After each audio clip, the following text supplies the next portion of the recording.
Hello everyone, we are here with Captain George Platsakis.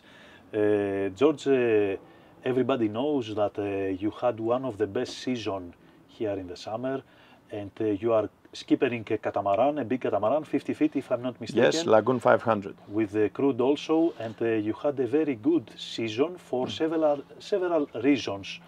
And one of these reasons is that you prepare your crew very properly, with a proper way, your guests and your crew.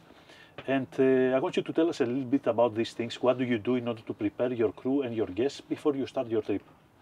So, obviously having a very successful season means that you create memorable experiences for your guests, lifetime experiences, and then you receive 5-star amazing reviews. And that's the most important for me. So that's what makes a season successful. In order to achieve this, I found with years of experience that you need to go beyond exercising navigation skills, which obviously are super important, and this is the basis of our work. You can't do anything if you don't know how to navigate a boat. But then you got to go beyond this and manage the expectations of the guests, because especially these days with all these big catamarans, sailing has been user-friendly for people who haven't been on a boat before. It's their first time on a boat, and they really don't know what to expect. Some of them, they will expect a 5-star hotel, and obviously no matter how modern and new and high-tech the boat is, you can't expect to have the same amenities and the same service as a 5-star hotel. And you need to manage this proactively. George, tell us please how important is the safety during your preparation of the guests, and how important is the timing that you're about to mention the safety information about the boat? So obviously safety is above all, and it's our top priority. There is certain things that you need to tell them about: life jackets, fire extinguishers, procedures like person overboard. And if you ask me, the first thing is to greet people when they come on board. Second is put their luggage away. Third is tell them where the life vests are, where the fire extinguishers are, and all this safety equipment that will keep them safe during the trip. So I would say that is something that you mention last before you depart from the marina. Is that true? Exactly, Okay. exactly, yes. So they have all this safety information right before they start their adventure? Yes, yes, it's very important to, it's also important, one thing is, take it off your list, and we all do that, but it's also important for them to feel safe and feel that they deal with a professional who cares about safety. Very nice. And I have another question that a lot of people they ask is that people come with expectations, okay? Is that what you are trying to fulfill, the expectations, or you have a standard program that you know that is going to be successful and you applied it, or you find it somewhere in the middle? The truth is I find it somewhere in the middle, but it also depends on the kind of expectations. Some people have some experience on boats, so they know what to expect. Some other people have no idea about boats, and they only, have information from the movies or from what they heard. So you have to find the golden rule in between, and obviously you have to earn their trust and convince them that you know what we're doing, and you're going to follow a schedule that it's based on safety, weather conditions, and their preferences. You got to find the balance between these three. Exactly, because we have to see what realistically can happen in order to go and have a successful trip. And how important it is for the skipper to enjoy the trip in order for them to enjoy the trip. Do you find this important? It's funny that you ask that, because that's my main rule, and I always tell my guests, I think in the beginning of the briefing, just right after the safety information, I always tell them, I'm doing this because I love this. I'm doing this because I have fun. And I'm responsible to create a memorable experience for you, but you are also responsible to create some fun time for me. I agree 100%, and also we have difficult people sometimes. Okay, difficult means that sometimes we expect something else, we get something different, or they expect something else, they get something different, so we have sometimes conflict. How do you manage this potential conflict that you can have on board? That's a very good question. Actually, I don't find people to be difficult. I think it's our lack of skills to manage proactively these people, to acknowledge how different they are, what are their different expectations. You see people, most of the times we have 4 to 10 people on board, right? Mm-hmm. These are, if we have 10 different people, different backgrounds, different expectations, different ages sometimes. We have parents who are like 65-year-olds and kids who are like 25, and obviously these two do not expect the same things. Exactly. So it's our job to find common ground, make them feel comfortable and trust you, and then the rest becomes easy. Yeah, I think it's pretty much after some time, after you gain experience as a skipper, I find it for myself that is you gain more emotional intelligence, so you can kind of feel what everybody needs without even talking to them.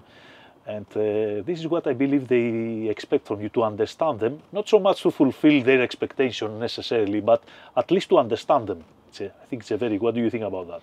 Yes, this is totally, I mean, they don't know that they expect this, but that's what they need. That's what they need in reality. Yeah. And there's many times depends on the guests. If the guests are a little, late, relaxed, and they like to make jokes and everything, I like to tell them, I know you have certain things in mind, but I know what you need. Maybe you don't know what you need. Yeah. You don't know where you want to go. You think you want to go to Mykonos, for example, but I understand that you want to do something else, because these people come here and they only know what they heard from other people or what they've seen in social media, right? Which is very, very distant from reality. Very nice. George, I would like you to take the chance now you have a very good briefing that you're doing. We mentioned a lot of things about your briefing, but let's mention the main parts of your briefing, just to keep an idea, to give an idea to the professionals what they should take care before they take part. We mentioned where we put the luggages, how we use the bathroom, and then the safety, then we depart, and we need to mention several other things. Could you please name them for us? Yes.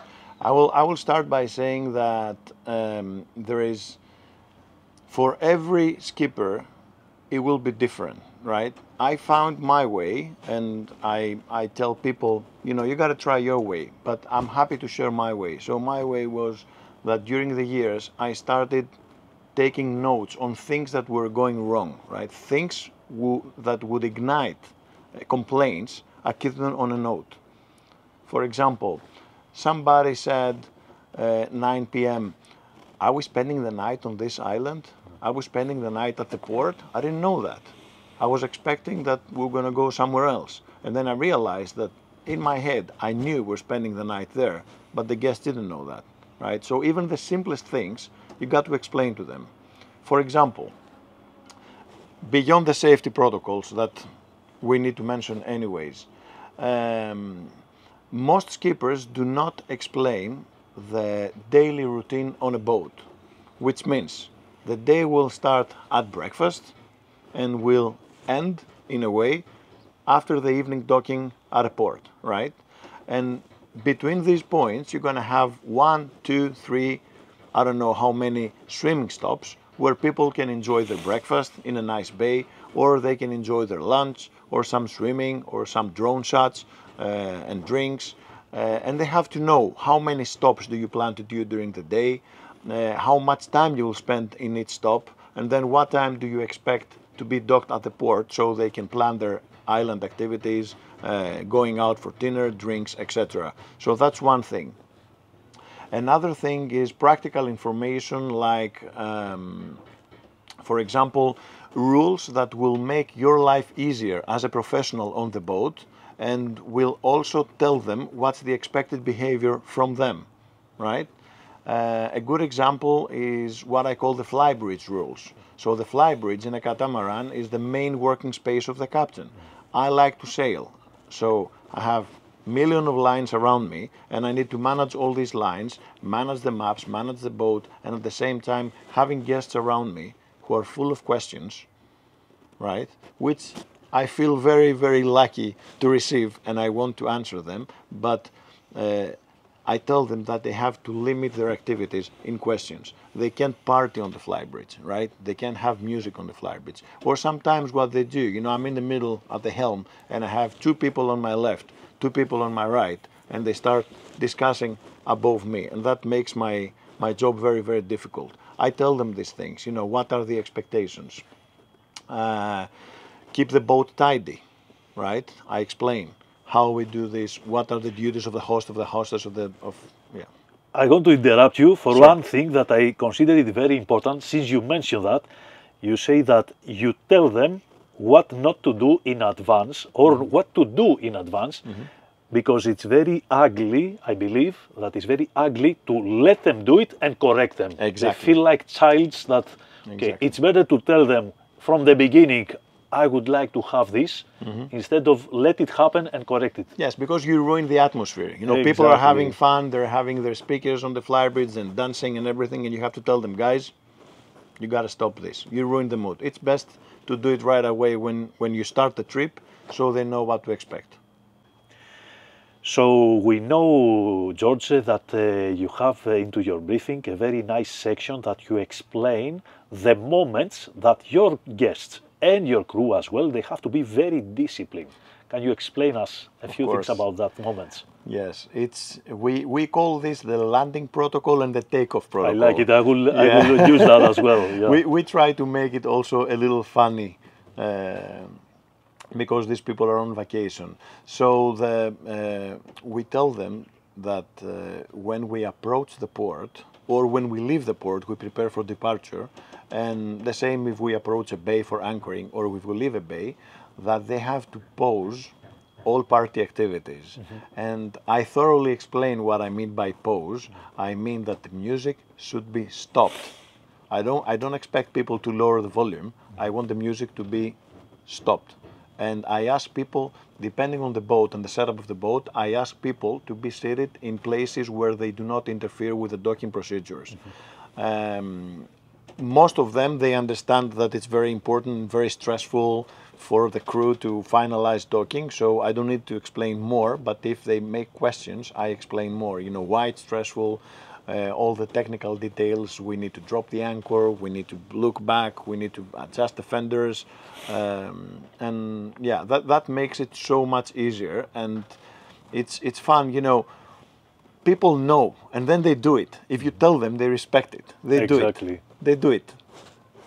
And I have seen so many boats coming into the marina with party, with guests running all around. And okay, they manage it, but also we have a lot of cases, but because exactly of this non-discipline, random situation, we have so many accidents happens, and also I think it's very professional to have your boat very tidy, very careful for your guests, and yeah.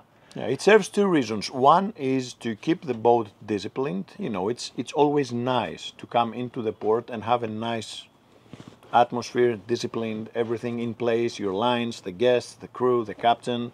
And then the other thing is that, you know, we work on boats in long seasons, like 5, 6, 7 months, every week back to back. And this is a level of stress that you can't manage over the weeks. 100% agree with that. And would you like to tell us a little bit how you manage the music and generally the loud voices or whatever into the harbor when you have neighbors that are sleeping and you have your people partying? Is that, we let this happen? That's also a situation that I manage proactively. In the briefing, I tell them that they can have music on while we're in the dock or even at the bay, but I ask them 11 o'clock to switch off the music, and if they want to move the party to a bar or a disco on the island, that's very okay. But 11 o'clock, they must switch off the music and start, you know.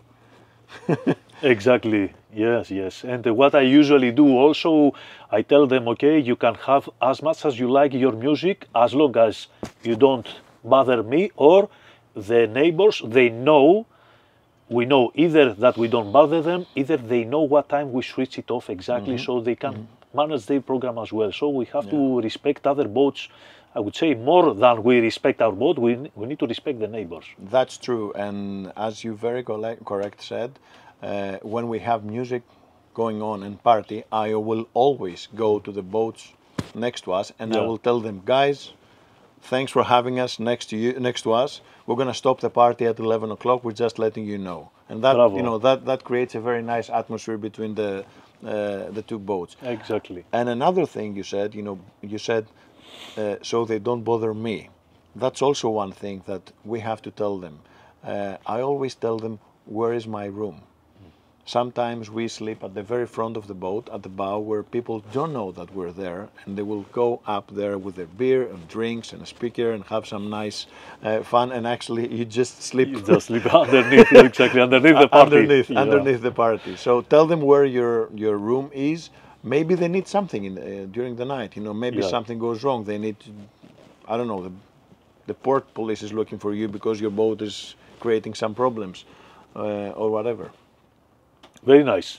Something else, George, that you want to mention? One more thing that I found it to be very useful is, and I know that it's normal for boats to break. We have failures of equipment all the time, but people do not know this. Yeah. So I don't know if you know the saying that they say there's 2 happy days when you own a boat, right? The day you buy it and the day you sell it. Exactly. That's because boats need continuous maintenance. They're high maintenance babies, and you have to tell them this because they get disappointed. Something is not working properly, and they might connect this to bad skippering or bad maintenance, which creates a very bad reputation for you and the company that owns the boat. So tell them in advance, it's normal for boats to break. If you see a little water dripping in your window from the top after we went through like big waves, or if your toilet flush is not working properly, it's normal, it's expected. Let us know, let me or the crew know, and we will make everything in our hand to fix it within a reasonable amount of time. Very nice, George. Right. So thank you very much. It was an honor to have you here as helping to the boat, share the knowledge that you had.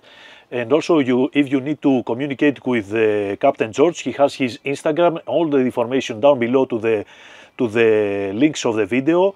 And very soon we're going to see more activities from you. You're going to let us know more about your work, because you have a very successful activity as a skipper, and a lot of people, they want to learn from this activity. Sure. So we wait more from you, George, in the future. Thank you very much. It's also an honor to have a discussion with you, Alexandros.